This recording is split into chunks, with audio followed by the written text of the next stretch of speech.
Oke, tanpa berlama-lama lagi kita akan masuk ke masterclass. Mohon maaf, ini masterclass sebenarnya saya hanya bikin buat-buat aja namanya agar menarik. Jadi saya bikin masterclass ya. Kenapa masterclass? Karena saya lupa di kelas A, B, atau C kemarin ada yang bertanya setelah kelas selesai. Di pertemuan offline ada yang bertanya setelah kelas selesai. Bertanya begini, Pak, apakah kita ada masterclass? Saya kan jadi penasaran loh, masterclass kita kan bukan master chef, kenapa bisa jadi ada masak-masaknya? Oke, mohon maaf ini puasa ya, jadi mohon maaf kalau membahas makanan lagi. Tadi yang kelas B dan C, mohon maaf saya bahas tentang makan siomay lagi. Mohon maaf ini ujian ya. Oke, yang mohon maaf yang untuk yang puasa. Jadi kenapa bisa masterclass? Karena tadi ada yang bertanya masterclass itu ada atau enggak. Nah saya tanya masterclass itu apa? Oh ternyata yang dimaksud adalah office hours ya. Jadi waktu itu yang dimaksud masterclass adalah office hours. Jadi ketika ada yang ingin ditanyakan ke saya di luar jam kuliah, nah itu kapan? Tapi disebutnya masterclass waktu itu. Nah, jadi hari ini saya akan pakai istilah itu untuk ini ya, saya pinjam istilah itu untuk melakukan kelas tambahan. Ini bukan kelas kuliah, bukan kelas tutorial, tapi fit ya antara kuliah dan tutorial ya. Jadi hari ini kita akan membahas khusus soal-soal UTS yang materinya setelah kuis, tapi juga sebelum UTS. Oke? Oke, soalnya apa? Soalnya saya langsung ambil dari sebentar.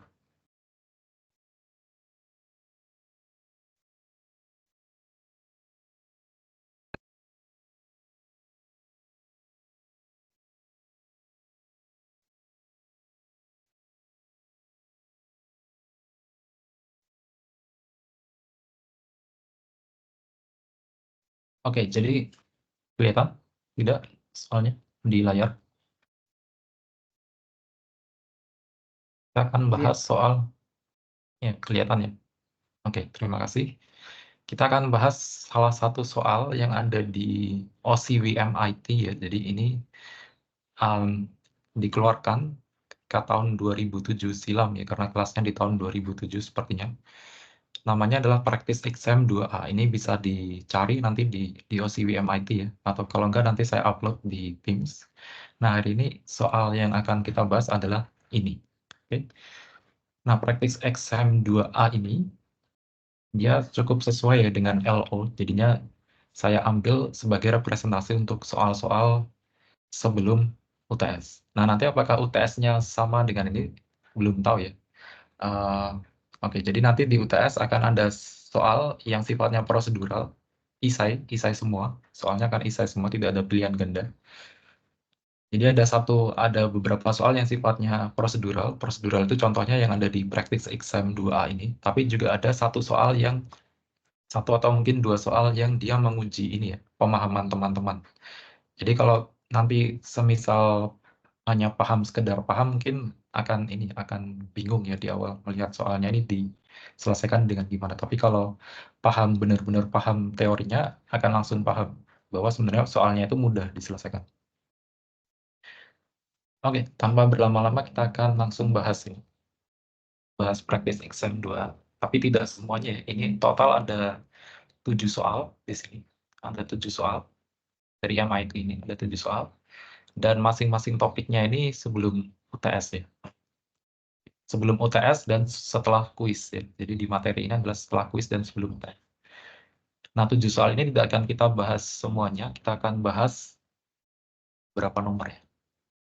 Nomor 1 kan kita bahas. Kemudian nomor 3, yes, kita bahas. Nomor 2 tidak kita bahas dulu ya, karena di kelas saya belum sampaikan directional derivative. Ini tentang directional derivative. Apa itu? Itu adalah turunan berarah. Jadi turunan itu bisa memiliki arah.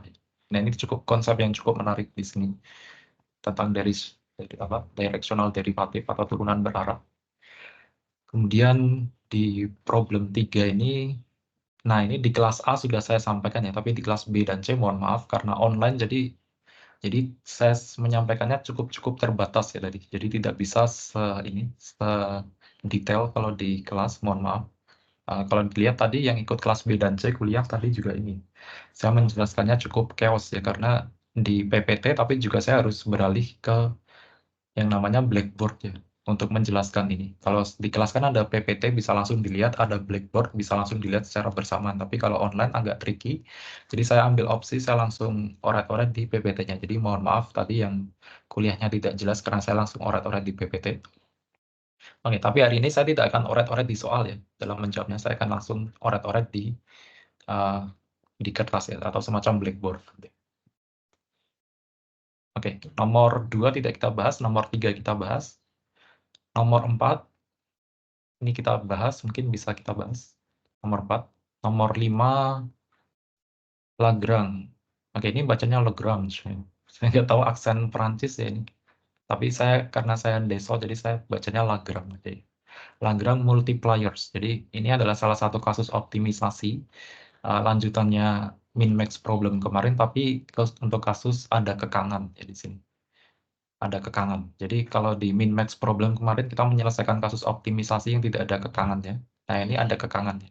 Jadi X, Y, Z-nya ini akan diatur sehingga memenuhi suatu fungsi tertentu. Oke. Ini nomor 5 tidak akan kita bahas dulu karena belum dibahas di kuliah. Nomor 6 akan kita bahas ini chain rule. Chain rule kelas B dan C tadi, baru tadi pagi. Kelas A sudah minggu lalu. Jadi ini akan kita bahas. Nomor 7, nah ini nomor 7 yang ditanyakan tadi di kelas B. Jadi ini untuk kasus non-independent variables ya, ini agak tricky kerjakannya yang nomor 7. Jadi ini akan kita skip dulu karena di kelas juga belum kita bahas. Oke. Jadi yang akan kita bahas adalah nomor berapa? Nomor 1 tadi. Nomor 1 yes, nomor 2 tidak, nomor 3 yes, nomor 4 yes. Saya nggak tahu apakah waktunya cukup ya. Nomor 4 yes, nomor 5 no, nomor 6 yes. Jadi ada 4 nomor yang akan kita bahas, nomor 1, 3, 4, dan 6. Jadi kalau kita lihat di sini, ini untuk kelas B dan C tadi mohon maaf belum tersampaikan ya. Tapi di kelas A sudah tersampaikan minggu lalu. Ini adalah gradien ya. Ini adalah soal tentang gradien. Oke. Kemudian yang A, ya, khusus untuk yang A, ini adalah gradien. Kemudian yang B. Oke, yang B ini soal tentang tangent plane approximation. Jadi ini tangent plane approximation.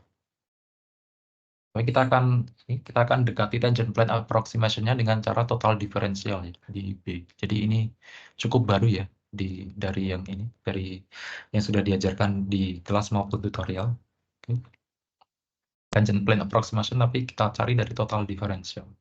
Total differential sudah saya berikan di kelas A, B, dan C. Nomor 2 kita skip. Nomor 3 ini adalah tentang sama tangent plane approximation.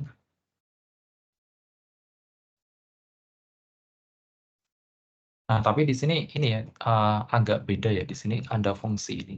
X pangkat 3 Y tambah Z kuadrat sama dengan 3. Kira-kira apakah ada yang berbahaya di sini, di fungsi ini? Ya, jadi kalau teman-teman lihat secara sekilas, mungkin yang tutorial kelas A pengganti tadi ini cukup berbeda ya fungsinya dengan yang ada di tutorial. Kalau di tutorial kita punya fungsi Z sama dengan fungsi X, Y ya. Jadi kalau di tutorial tadi kita punya Z, fungsi dari X dan Y. Nah, tapi kalau di sini kita punya Z kuadrat. Bukan Z, tapi Z kuadrat. Z kuadrat sebagai fungsi X dan Y di sini. Di sini kalau kita lihat, Z kuadrat sama dengan 3 minus X pangkat 3 Y. Oke. Nah, kalau mau kita cari fungsi Z-nya aja agar sama dengan yang kasus tutorial tadi. Nah, ini akan cukup repot ya. Kalau mau kita cari. Misalkan ini Z kuadrat sama dengan 3 minus X pangkat 3Y, kalau kita ingin cari Z-nya ini akan cukup repot ya. Oke, akan cukup repot. Nah, caranya kita tidak akan memakai cara yang kita bahas di ini, di parsial tadi, yang di tutorial tadi bisa dilakukan untuk ini ya, untuk kasus Z sama dengan fungsi X, Y. Tapi kalau fungsinya Z-nya bisa pangkat 3, pangkat 4, pangkat 10, dan seterusnya. Nah, ini akan ada cara khususnya. Cara khususnya yaitu dengan cara gradient. Di sini kita akan cari tangent plane approximation, tapi dengan cara gradient. Oke, jadi ini ada komponen gradient di dalamnya. Kemudian yang nomor 4 ini adalah permasalahan min and max problems. Tapi untuk kasus yang sudah ini, untuk kasus real, jadi kita punya suatu kotak di sini, suatu kotak, yang kotaknya itu volumenya ingin ini, volume ini, mana volume?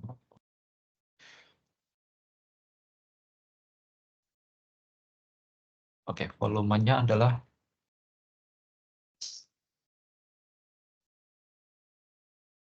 ini. Kita ingin mencari greatest volume ya. Jadi volume terbesar dari kotak yang ingin kita buat, tapi kekangannya ada ini, ada kekangannya. Titik P yang ada di sini itu harus memenuhi ini, harus memenuhi persamaan ini. Oke. Jadi nilai ini Z-nya di sini ini dikekang ya, di titik P-nya ini dikekang harus memenuhi persamaan X kuadrat tambah Y kuadrat tambah Z sama dengan 1. Oke. Nah, ini masih bisa kita selesaikan ya, masih kita bisa paksakan untuk selesaikan dengan min and max problems. Tapi ingat, kalau ada kasus kekangan, ini ini biasanya kita selesaikan dengan Lagrange. Jadi nomor 5 nanti dia akan menyelesaikan kasus nomor 4 tapi dengan Lagrange. Tapi nomor 4 kita masih bisa memaksakan untuk membawa ini ke kasus min and max problems ya. Jadi yang diajarkan di tutorial tadi di kelas A atau tutorial kelas B, kelas C minggu lalu, ini akan berguna di sini ya, di min max problems. Ini masih bisa kita paksakan. Nanti kalau ada kasus yang tidak bisa kita paksakan, kita harus mau nggak mau harus pakai Lagrange, Lagrange multipliers. Oke. Oke. Kemudian nomor 6 ini chain rule. Nanti akan kita bahas. Dan nomor 7 kita skip. Oke, tanpa berlama-lama lagi, kita bahas mulai dari, well, nomor 4, karena nomor 4 min and max problem sudah dibahas ya di tutorial, baik kelas A tadi barusan, atau kelas B dan kelas C di minggu lalu. Jadi nomor 4 akan kita simpan dulu. Ini akan dibahas di terakhir ya, kalau masih ada waktunya. Oke. Tapi kalau dilihat dari solusinya, saya bukakan. Jadi ini sebenarnya sudah ada solusinya. Solusinya ini dan sudah di-upload juga di OCWMIT. Ini bisa di-download juga nanti.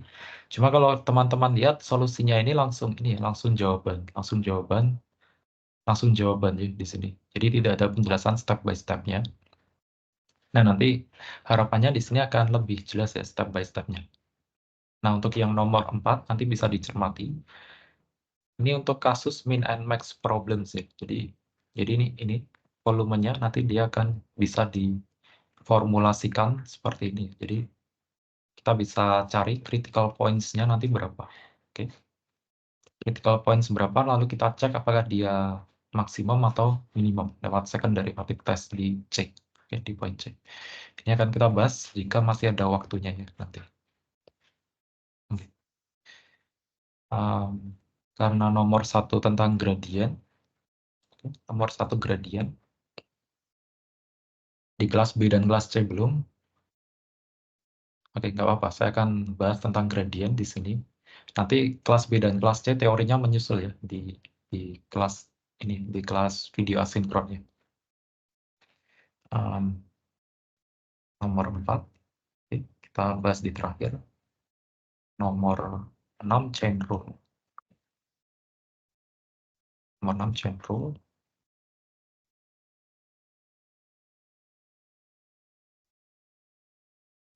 Oke, mungkin kita bisa bahas untuk nomor 1 ya. Kita bisa bahas untuk nomor 1B.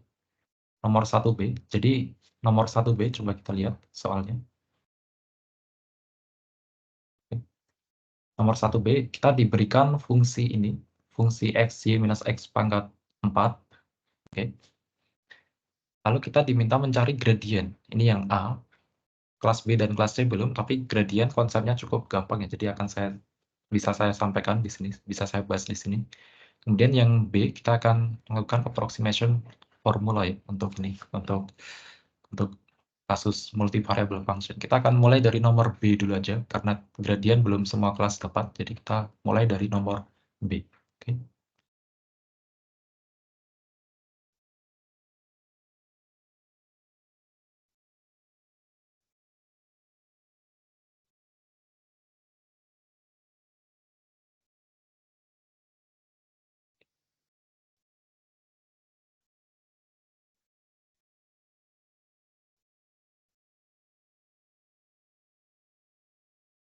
Oke, jadi bahas dari nomor B.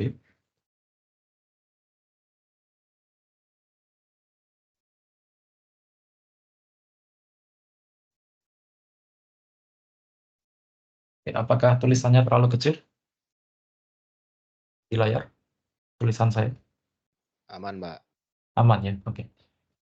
Oke, jadi di problem 1B kita ingin mencari yang namanya ini ya, tangent plane approximation ya, atau approximation formula.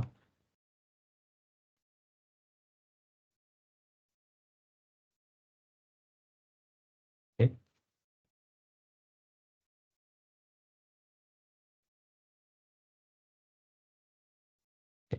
Nah, gimana caranya kita bisa mencari tangent plane approximation? Caranya adalah dengan cara, salah satunya bisa kita cari dengan ini ya, dengan cara tadi yang dijelaskan Mbak Fidelia yang kelas A ya, yang tutorial tadi, atau di kelas B dan C di tutorial minggu lalu caranya. Jadi kita bisa cari turunan pertama dari ini, dari fungsi W. Jadi kita punya fungsi W di sini. W sama dengan F fungsi dari X dan Y, sama dengan XY minus X pangkat 4. Oke. Nah, kita bisa cari dengan cara tadi, dengan cara um, turunan tadi. Nah, tapi karena itu sudah ini ya, sudah um, diberikan lalu, di tutorial sudah dibahas juga, di kelas juga sudah dibahas, kemungkinan yang belum dibahas adalah cara dengan ini, total diferensial. Jadi kita akan kerjakan ini dengan cara total diferensial. Hal yang baru saja kita pelajari di kelas. Untuk kelas B dan C baru saja kita pelajari tadi. Untuk kelas A sudah dipelajari minggu lalu. Oke. Oke, jadi total diferensial, kalau masih ingat, kita akan punya ekspresi ini.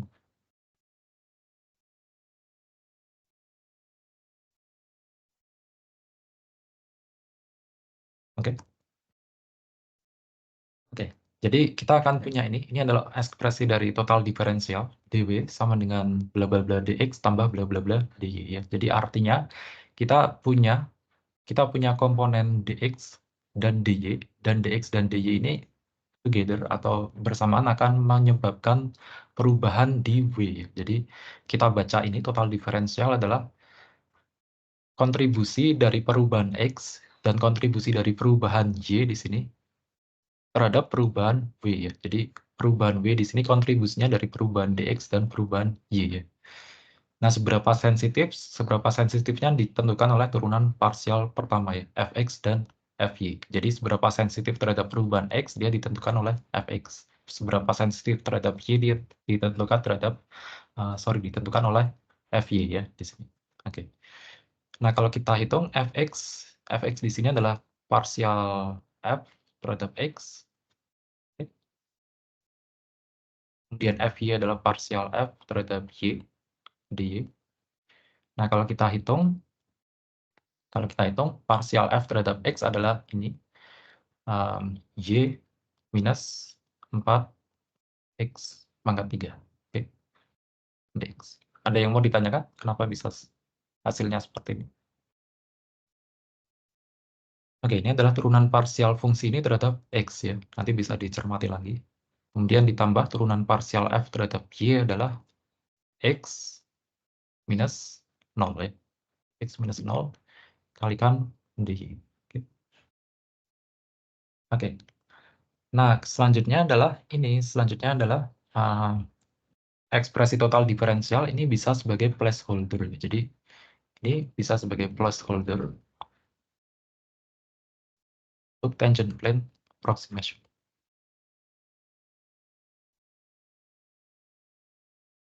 Ya, jadi placeholder adalah plug and play ya. Jadi untuk setiap dw, dx dan dy ini akan kita ganti dengan delta, delta w, delta x dan delta y. Oke.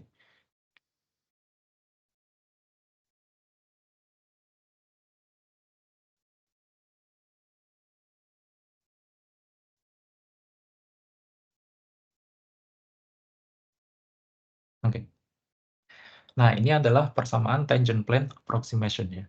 Ini adalah tangent plane approximation dengan cara total diferensial. Jadi kita placeholder atau kita replace dw, dx, dan dy ini dengan delta w, delta x, dan delta y. Ini kalau mau dilakukan dengan cara yang sama di tutorial, yang sudah diajari oleh Mbak Fidel tadi, hasilnya akan sama ya di sini.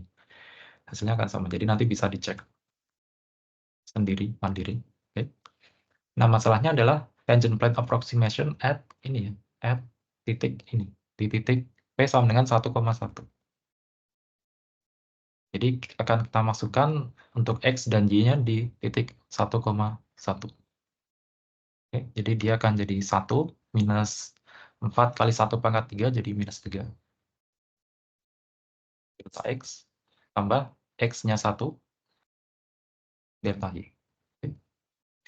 Jadi tangent plane approximation-nya adalah minus 3 delta X tambah delta Y. Atau kalau mau ini, kalau mau lebih akurat lagi, kita bisa tuliskan W minus W0 sama dengan minus 3 X minus X0 tambah Y minus Y0. Jadi ini adalah masing-masing ini adalah delta X, ini delta Y, dan ini adalah delta W. Nah, kalau kita lihat lagi di sini, W minus W0, W0-nya berapa nanti kan kita cari. Tapi di sini ini bisa kita selesaikan ya. Minus X0, X0-nya tadi 1 ya. Ingat tadi di 1,1 ini, X0-nya adalah 1, tambah Y minus Y0, Y0-nya adalah 1. Nah, W0-nya berapa? W0-nya kita cari dari sini ya. W0 sama dengan ini, fungsi ini, tapi dievaluasi di 1,1. Jadi kalau kita evaluasi 1 minus 1, oke, 1 kali 1, 1, minus 1 pangkat 4, 1, jadi 0. Ya. Jadi W0-nya adalah 0.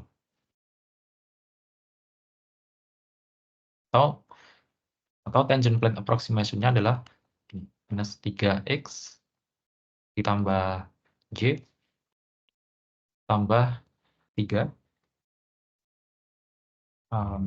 Minus 3 kali minus 1 adalah 3, minus 1 ya. Jadi ini akan minus 3x tambah y tambah 2. Oke. Ini adalah persamaan tangent plane approximation-nya.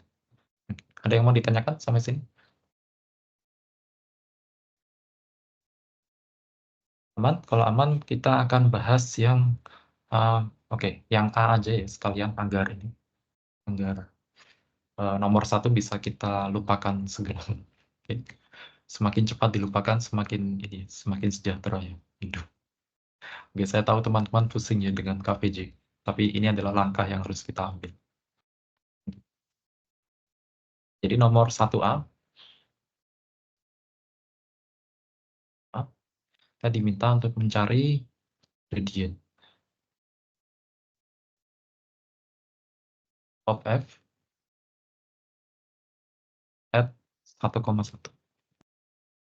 Nah, yang kelas A mungkin sudah tahu bahwa gradient ini adalah ini ya, simbolnya adalah ini.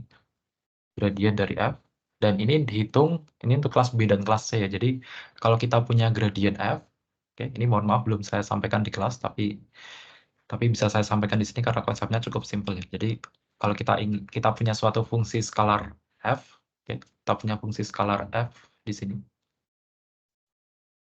fx, y, kita bisa cari gradient dari f itu adalah vektor ya. Jadi gradient dari f itu bentuknya adalah vektor, fungsinya ini skalar, jadi ini skalar, tapi gradiennya adalah vektor. Vektornya isinya apa? Vektornya isinya adalah turunan parsial ya. Jadi kita punya fx di sini dan komponen fy ya, di sini. Oke, jadi kalau kita punya fungsi skalar, ini bisa kita cari gradiennya tapi dalam bentuk vektor ya. Fungsinya skalar tapi gradiennya vektor. Komponennya apa? Komponen ke arah x adalah turunan parsial terhadap x, kemudian komponen kedua parsial terhadap y ya di sini. Nah, kalau kenapa bisa gini? Ini sebenarnya ini ya untuk meringkas. Jadi kita punya fx, kita punya fy, kita ingin ikat di satu ini ya, di satu wadah yang dia praktis ya untuk membawa kemana-mana. Jadi kita sebut dengan gradient.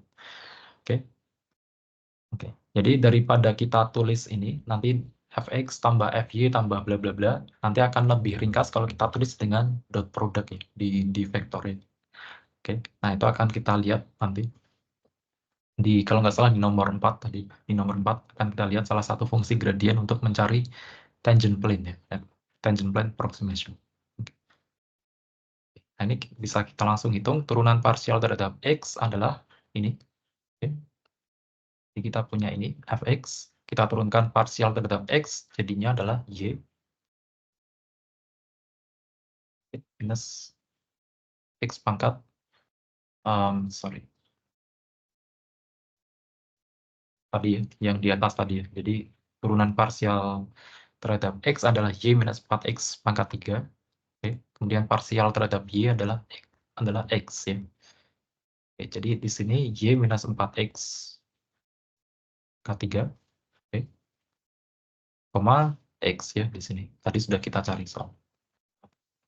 Nah, tapi di sini untuk titik P sama dengan 1,1. Jadi akan kita evaluasi di titik P 1,1 gradiennya. Ini notasinya adalah gini ya. Notasinya gini. Oke. Ini artinya gradien yang kita evaluasi di titik P, di titik X, Y. Karena X-nya 1, Y-nya 1, kita masukkan.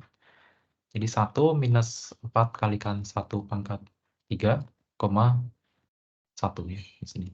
Hasilnya adalah 1 minus 4 minus 3, 1. Oke, sudah dapat 10 poin ya dari OCWMIT dengan mengerjakan nomor 1. Ada yang mau ditanyakan? Aman? Aman? Kalau aman, kita lanjut ke nomor, nomor 6 dulu aja ya. Nomor 6 tentang chain rule, karena semua kelas sudah dapat chain rule. Jadi kita akan bahas problem 6. Ini adalah chain rule. Oke. Oke, di nomor 6 kita punya suatu fungsi, nggak tahu bentuknya seperti apa, tapi dia adalah fungsi terhadap U dan V di sini. Oke. Dia adalah fungsi variabel U dan V. Kita nggak tahu bentuknya seperti apa. Nah, yang kita tahu adalah fungsi U dan fungsi V. Bahwa fungsi U ini, dia adalah X kalikan Y. Jadi dia adalah, sorry. Jadi U di sini adalah fungsi dari X dan Y. Kemudian V, dia juga fungsi dari X dan Y. Dan nilainya untuk U adalah X kalikan Y. Untuk V adalah X dibagi Y. Oke. Nah, kita ingin cari turunan parsial.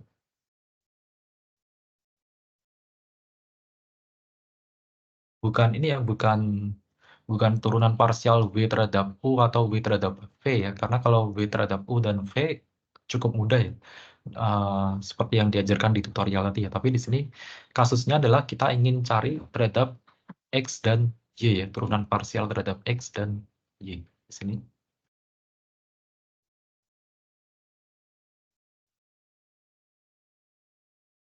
Nah, caranya gimana? Caranya adalah dengan ini, dengan chain rule. Ingat, chain rule.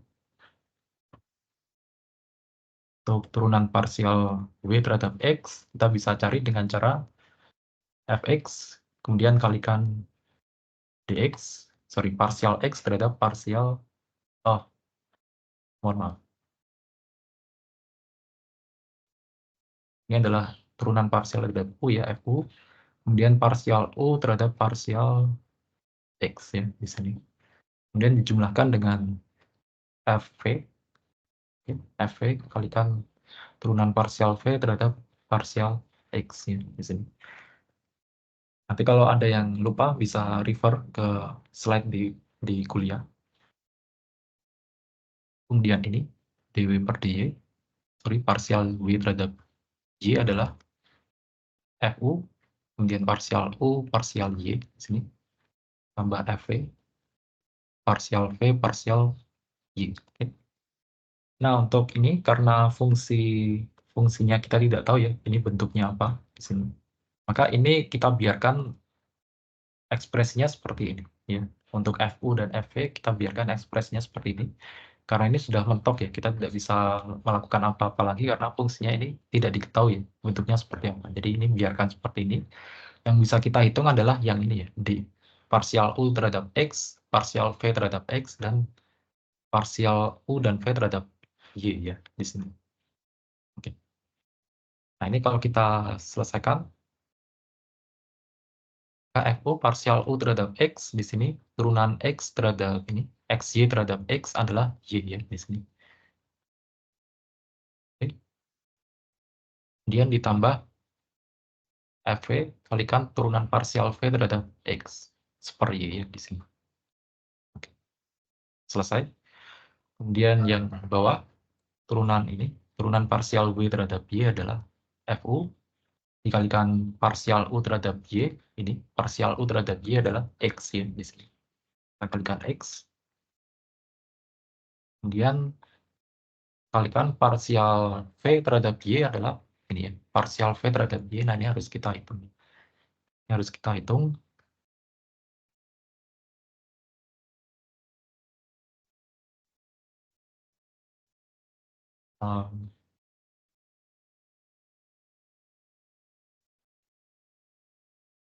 Ya, mungkin yang tidak bisa membayangkan cepat, ini ya, kita perlu hitung.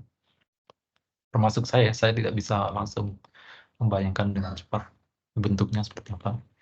Jadi ini kita turunkan parsial biasa, X, Y pangkat minus 1. Oke. Kalau spar itu agak tricky ya, jadi kita notasikan, atau kita tulis ulang dengan pangkat minus 1 ya. Dengan kita tulis ulang ke pangkat minus 1, maka akan jelas turunannya, bahwa nanti akan jadi minus 1, kalikan XY pangkat minus 1, minus 1, minus 2. Atau sama dengan minus X per Y kuadrat. Oke. Nah, ini kita masukkan minus X per Y kuadrat. Selesai. Oke, ada yang mau ditanyakan di sini? Chain rule. Nah, ini nanti kalau fungsinya diketahui, maka ini perlu kita tulis ya, untuk ini. FU, FV ini perlu kita tulis ya, ekspresinya seperti apa. Semisal ininya diketahui. Jika fungsi F terhadap UV-nya diketahui, maka kita harus tuliskan ekspresi turunan parsial terhadap U dan V-nya seperti apa.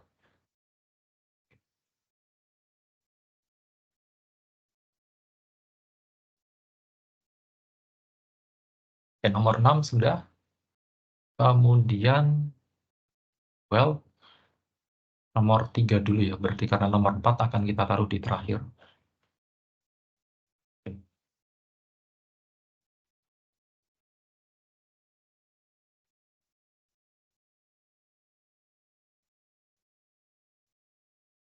Oke, di nomor 3 ini,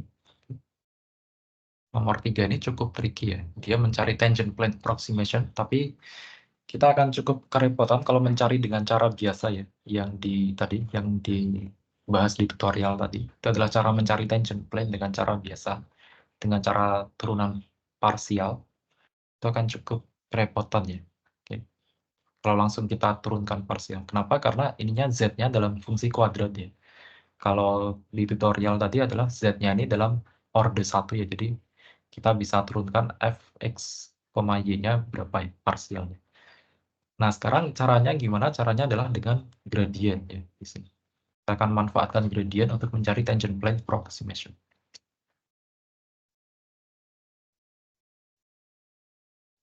Oke. Ini adalah tangent plane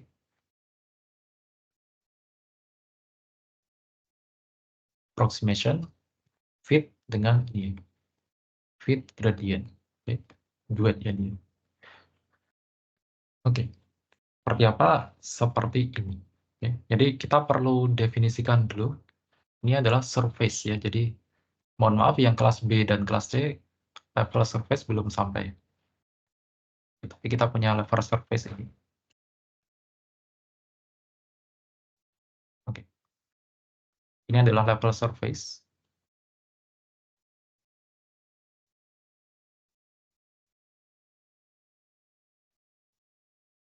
Oke, kenapa level surface? Karena kita punya fungsi x, y, z yang kita ikat di nilai konstan di sini.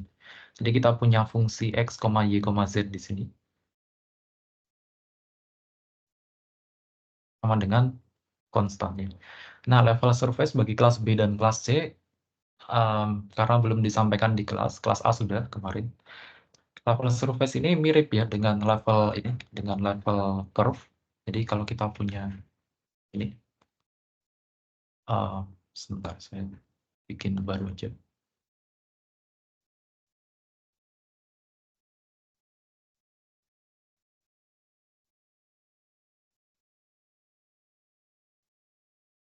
Oke, jadi kalau kita punya sebentar.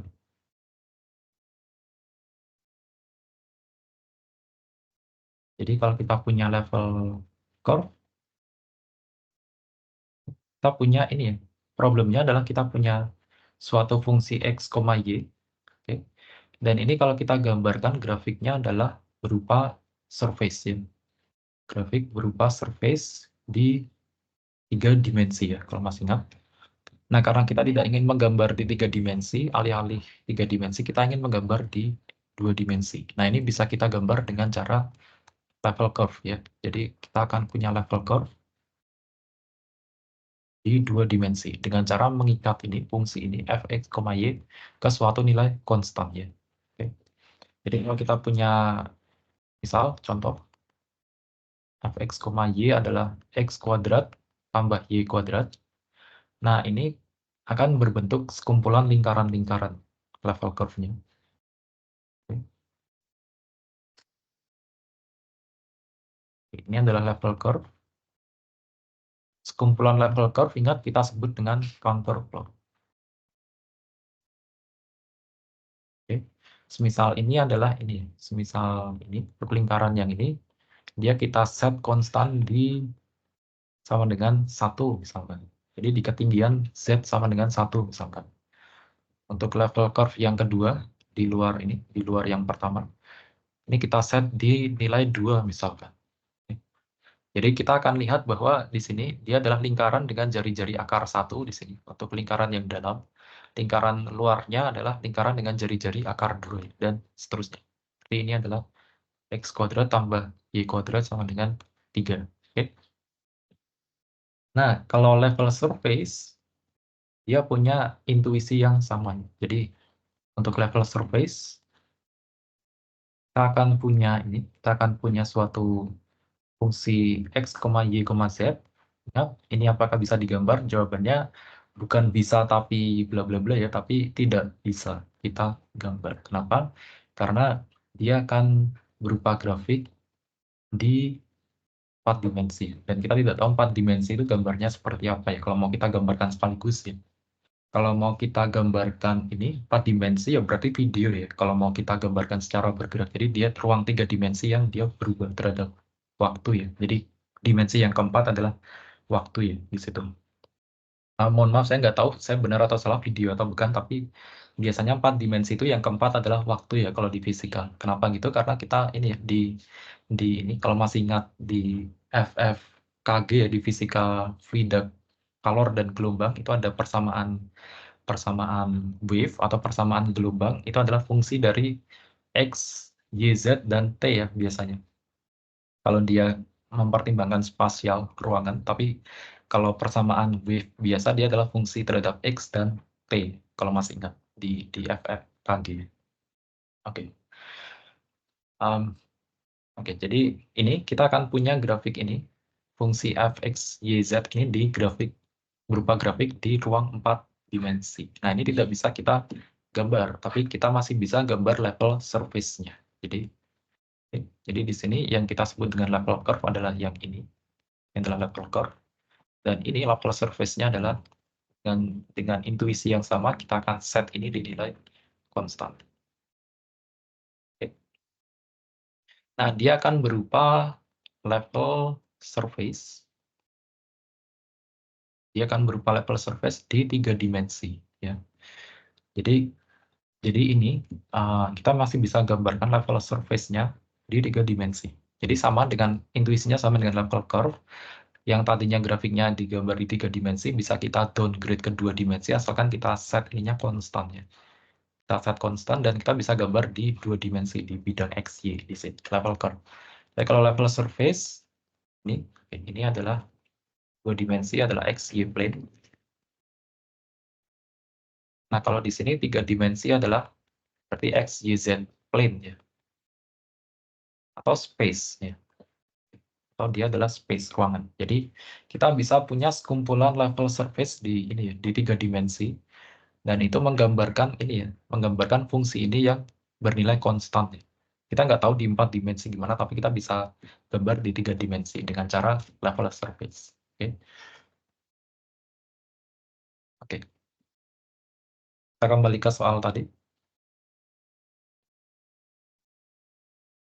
Ya, mungkin kalau ada yang mau screenshot boleh, kelas B dan C ya utamanya, karena belum disampaikan di kelas.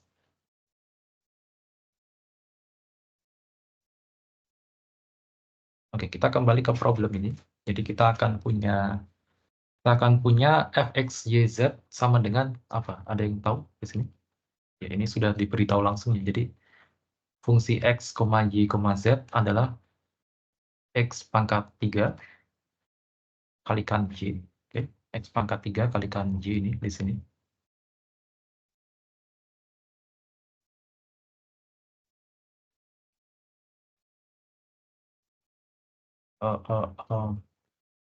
Ini ya, di sini. Kemudian ditambah z kuadratnya. Nah, ini kita bisa cari ini gradiennya. Gradien dari f. Jadi agar lebih komunikatif, kita tuliskan dulu. Maka gradien dari f atau dari w atau f aja nggak masalah, bisa dicari, yaitu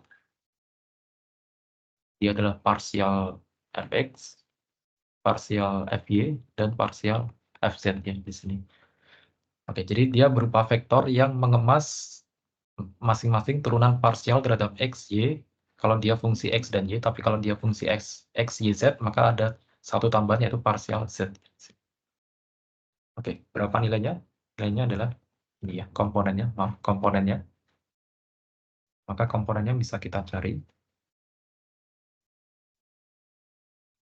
Dia bernilai fx itu turunan ini, fx, yz terhadap x, turunan parsial, berarti 3x kuadrat, kalikan y, koma, turunan parsial terhadap y adalah x pangkat 3, turunan parsial terhadap z adalah 2z. Ada yang mau ditanyakan sampai sini? Oke, aman? Oke. Oke, ini untuk kelas B dan C, khususnya untuk kelas B dan C, bahwa ini kita punya teorema, atau kita punya teorema cukup simpel. Kita akan punya gradient of f ini, dia akan tegak lurus dengan tangent plane. Oke. Dia akan tegak lurus dengan tangent plane at suatu titik tertentu ya. Di suatu titik tertentu, x0, y0. Oke, ini teoremanya. Kenapa bisa gini nanti akan dibahas ya di video asinkron, tapi ini langsung kita pakai aja. Ini teoremanya. Buktinya nanti ada di kuliah, di video asinkron. Untuk kelas B dan C, kelas A sudah saya berikan di kelas. Nah, ini berarti kalau tegak lurus, ingat, kalau tegak lurus berarti dot produknya adalah 0. Ya. Jadi, ini dot produknya adalah 0. Nah, berarti di sini dot produk apa dan apa?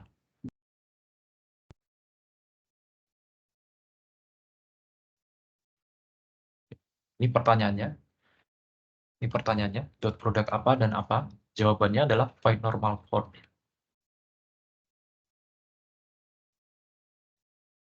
Kalau masih ingat, find normal form ini ada di quiz.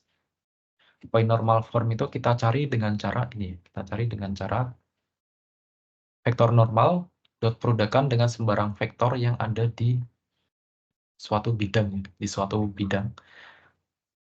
Jadi dia x minus x0 kalau masih ingat, y minus y0, z minus z0.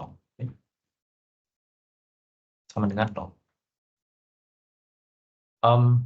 Sorry, berarti ini fp sama dengan x0, y0, z0 ya di sini. Oke. Jadi point normal form adalah ini, di mana vektor normalnya adalah ini ya, gradien ya, gradient of f. Kenapa? Karena gradient of f ini vektor yang tegak lurus dengan tangent plane ya. Ini adalah vektor yang tegak lurus dengan tangent plane, maka oleh karena itu bisa kita tuliskan di sini, kita pinjam point normal form.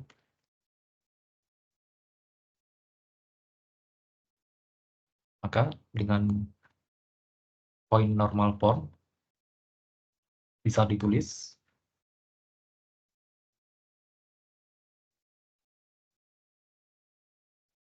bahwa gradient of f dot product dengan ini, dengan sembarang vektor yang ada di bidang ini, x minus x0, y minus y0, z minus z0 sama dengan 0. Ya, di sini. Nah, sekarang tinggal kita masukkan ya, bahwa ini ya, jadi kita punya kasus titik P-nya alias x0, y0, z0 itu adalah ini ya, dia adalah titik ini, minus 1, 1,2, kita tulis.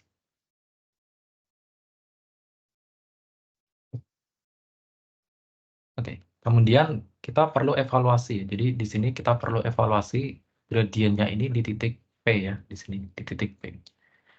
Kenapa? Karena kita ingin meninjau untuk titik P, dia punya gradiennya itu vektornya berapa di situ.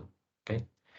Jadi kalau di sini, ini secara umum, ini secara general, in general, di semua titik ya berarti ini, di sembarang titik. Tapi kalau kita ingin tinjau di suatu titik tertentu, katakanlah di suatu titik P, maka kita harus evaluasi gradien ini di suatu titik P ya. Jadi kalau kita lihat, gradien di titik P adalah, oke, kita masukkan 3x kuadrat, x-nya adalah minus 1 ya. 3 kali minus 1 kuadrat, kemudian kali y-nya adalah 1. X pangkat 3 berarti minus 1 pangkat 3. Kemudian 2z, z-nya adalah 2. Ya. 2 kali 2. Berarti sama dengan ini 1, 3 kali 1, 3. Kemudian minus 1 pangkat 3 adalah minus 1,4. Ya. Jadi ini adalah gradien yang dievaluasi di titik P. Oke. Maka kita akan punya 3 minus 1,4 dot produk dengan x minus x0. X0-nya berapa? X0-nya adalah minus 1. Oke. Y minus y0, y0-nya adalah 1. Oke. Z minus z0, z0-nya adalah 2. Sama dengan 0. Jadi berapa nilainya? Nilainya, bentar, ini kita rapikan dulu aja.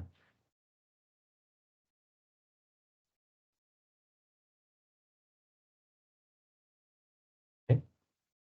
Berarti nanti kita akan punya 3 kalikan x plus 1 minus 1 kalikan y minus 1 ditambah 4 kalikan z minus 2 sama dengan 0. Ya.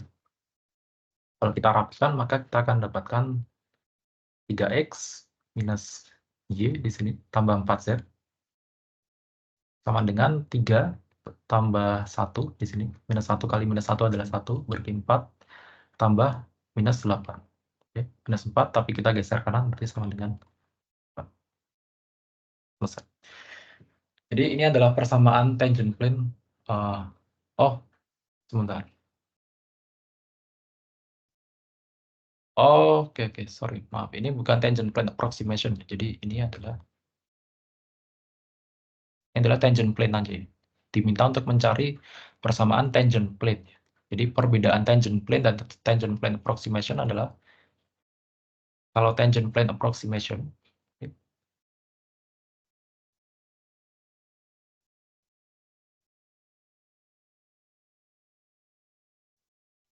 jadi kalau kita punya tangent plane, maka rumusnya adalah atau formulanya adalah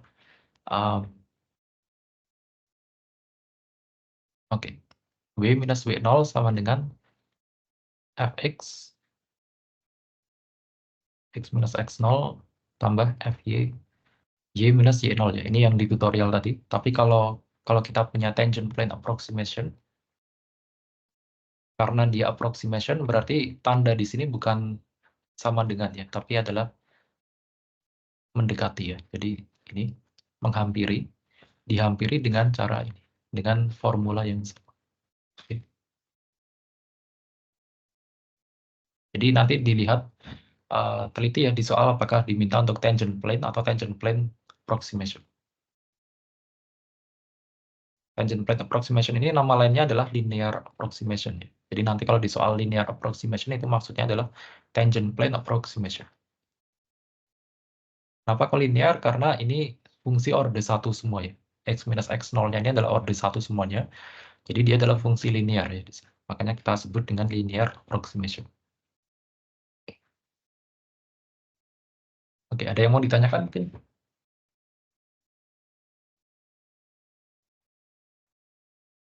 Bedanya apa, Pak? Ya. Tangent plane sama tangent plane approximation. Oke. Bedanya adalah, jadi kalau saya akan gambarkan ya, saya tidak cukup percaya diri menggambar karena gambar saya jelek. Tapi kita coba. Mana tadi? Oke.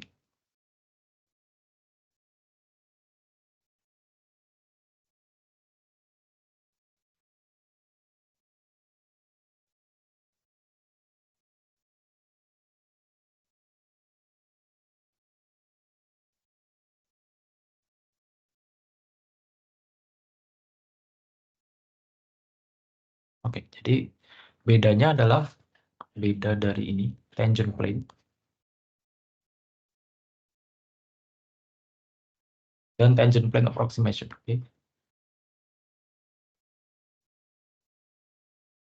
Oke, bedanya adalah, daripada membahas beda, kita akan lebih dulu membahas persamaannya. Jadi dia kedua ini dia sama-sama tangent plane ya. Dia sama-sama tangent plane. Oke. Nah, tapi yang satu adalah tangent plane beneran, yang satunya adalah sebagai aproksimasi, ya, sebagai hampiran dari suatu fungsi yang kita nggak tahu bentuknya seperti apa. Jadi kalau kita punya suatu fungsi di 3 dimensi, oke? Atau kita bisa gambar di 3 dimensi, bentuknya saya nggak tahu, mungkin seperti ini, cukup tidak beraturan misalkan. Jadi ini kita punya surface ya, kita punya surface di 3 dimensi dari grafik Fx, Y, Z. Oke. Nah, kalau kita tinjau di suatu titik, misalkan di titik ini, oke, yang enak gambarnya di titik ini, misalkan kita lihat di titik ini, kita bisa lihat di sini, di titik ini, dia bisa kita aproksimasi dengan suatu tangent plane ya.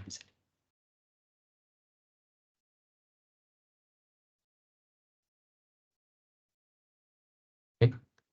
Ya, jadi ini bayangkan ini ya, seperti kita punya mangkok, kemudian ambil satu kertas, tempelkan kertas itu di satu titik mangkok, oke, di satu titik mangkok, kemudian kita bisa menghampiri untuk nilai-nilai di sekitar mangkok itu dengan tangent plane, dengan kertas tadi. Tapi untuk daerah yang cukup kecil ya, jadi cukup kecil, kita akan lihat di sini tangent plane approximation. Jadi ini kita bahas tangent plane approximation, oke. Dia akan dihampiri dengan Fx, X minus X0, tambah FY Y minus Y0. Atau dia adalah ini. Oke. Delta X tambah FY delta Y. Artinya apa? Artinya adalah artinya delta X di sini ini harus cukup kecil ya. Kenapa? Karena kita ingin mengaproksimasi atau menghampiri fungsi ini di sekitar titik ini. Oke, di sekitar titik ini dia tidak bisa lebih ya. Dia tidak bisa delta X-nya ini tidak bisa besar-besar atau delta Y-nya tidak bisa besar-besar. Ini kalau kalkulus variabel jamaah agak sulit ya dibayangkan, tapi kalau di kalkulus variabel tunggal, kita coba lihat. Kalau kita punya fungsi seperti ini, kita ingin aproksimasi fx y ini, fx di sini, y sama dengan fx di sini, di titik ini. Kita ingin aproksimasi nilainya berapa, tapi tidak dengan cara menghitung fx di sini, tidak dengan cara menghitung fx, tapi dengan cara menghitung persamaan garis lurus. Oke.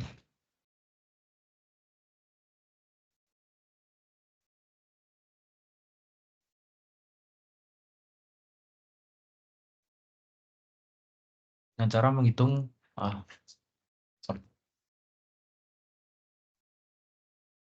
menghitung persamaan garis lurus. Jadi fx di sini dia bisa dihampiri dengan persamaan garis lurusnya.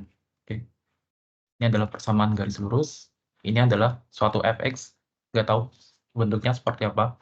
Yang pasti nonlinear ya, ada pangkat lebih dari satu di sini karena ada lengkungnya di sini. Oke.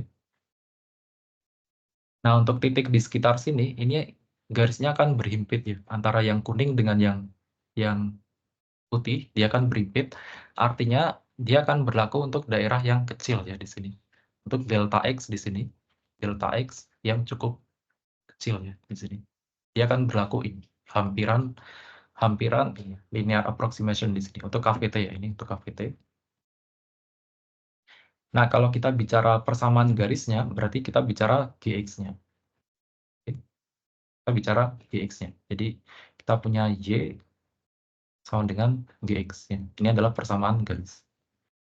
Tapi kita hampiri dengan persamaan garis suatu fungsi yang random, saya nggak tahu bentuknya seperti apa, dengan linear approximation. Jadi ini perbedaannya. Jadi kalau kita bicara approximation, kita akan bicara bahwa ada dua fungsi. Fungsi pertama itu adalah fx, fungsi kedua itu adalah garis di sini, di mana garis ini bisa untuk menghampiri fx-nya ya, tapi untuk daerah yang kecil sekali di sini. Nah, tapi kalau kita bicara garisnya, berarti kita bicara satu garis penuh di sini. Yang dia bisa untuk approximation atau enggak, kita nggak tahu. Tapi kita bicara hanya untuk garisnya aja. Dan ini analoginya adalah garis di sini, di KVT. Garis nanti akan jadi, di KVJ akan jadi plane ya. Dia akan jadi bidang. Kemudian garis singgung atau tangent line, dia akan jadi bidang singgung di KVJ. Oke. Jadi kalau kita punya ini aproksimasi garis mungkin line approximation di KVT, berarti yang ini ya, line approximation itu yang ini. Di KVJ kita akan punya plane approximation. Ini tangent line approximation, kita akan punya di KVJ tangent plane approximation. Ada yang mau ditanyakan mungkin? Cukup kompleks mungkin yang saya jelaskan. Jadi kalau kita punya tangent plane approximation, kita punya suatu bidangnya itu untuk menghampiri suatu fungsi yang kita nggak tahu bentuknya seperti apa. Oke, kenapa kita perlu menghampiri? Karena bentuk fungsi ini, fx, y, z, ini kemungkinan ketika dihitung akan cukup sulit ya. Order tinggi, komputasinya akan makan memori, mungkin kalau kita pakai prosesor. Oke. Nah, daripada alih-alih menghitung ini, fungsi order tinggi, kita hitung fungsi order 1 ya, yaitu adalah tangent plane ya. Di sini, tangent plane. Jadi kita menghitung persamaan bidang ya, karena dia ordernya 1, komputasinya cukup simple. Tapi dia terbatas untuk daerah di sekitar ini aja, di sekitar titiknya. Daerahnya kecil banget ya di sini. Delta X harus mendekati 0, delta Y harus mendekati 0. Ya. Dan delta Z juga harus mendekati 0 di sini. Oke. Tapi kalau kita bicara tangent plane, berarti kita bicara bidang singgung. Dan itu tidak kita pakai untuk menghampiri fungsi ini. Jadi kita akan punya ini persamaannya bukan hampiran, tapi adalah sama dengannya. Karena kita bicara ini adalah satu tangent plane utuh. Kemudian yang ini dia adalah satu tangent plane kecil yang dia digunakan untuk menghampiri suatu fungsi tadi, suatu fungsi yang kompleks tadi. Ya, fungsi kompleks itu adalah fungsi yang complicated ya, bukan ada imajinernya. Kalau ada imajinernya nanti kebelasut di AVK. Oke, jadi yang di KVJ ini kita berbicara semuanya real. Semuanya adalah bilangan real ya, atau variabel real. Oke, dan kenapa hampiran? Kenapa tadi saya bilang tangent plane yang kecil? Karena ini hampirannya harus ada di daerah yang berdekatan dengan titik operasi ya, titik operasi X0, Y0, Z0. Jadi harus sangat-sangat kecil daerahnya. Makanya ini hanya berlaku untuk tangent plane yang ukurannya kecil banget ya, untuk menghampiri suatu fungsi yang kita nggak tahu bentuknya seperti apa. Ada yang mau ditanyakan lagi?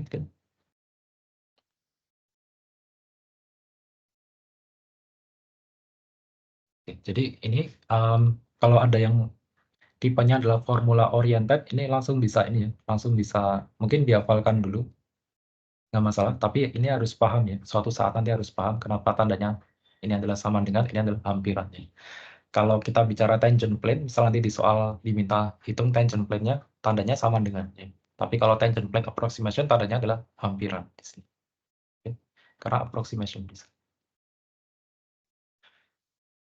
Oke. Kita tinggal nomor 4 ya, karena nomor 1 sudah, nomor 3 sudah, nomor 6 sudah, nomor 4. Nah ini mohon maaf tidak ada waktu ya, kita sudah jam 5. Sudah tidak ada waktu untuk membahas ini. Jadi saya nggak tahu apakah saya akan sampaikan ini atau enggak, tapi ini ada solusinya ya. Kalau kita lihat ini ada solusinya di sini. Oke, ini ada solusinya di sini. Ini coba bisa dicermati dulu ya. Semisal nanti butuh, nanti saya bisa susulkan untuk problem 4 ini secara hitungan runtutnya seperti apa. Jadi runtutnya nanti mungkin saya bisa bikin seperti ini. Kita bisa bikin jawaban runtut seperti ini. Jadi kalau di UTS nanti usahakan menjawabnya runtut ya, untuk menunjukkan bahwa Anda paham dengan yang dikerjakan. Jadi mungkin gitu saja untuk masterclass ini.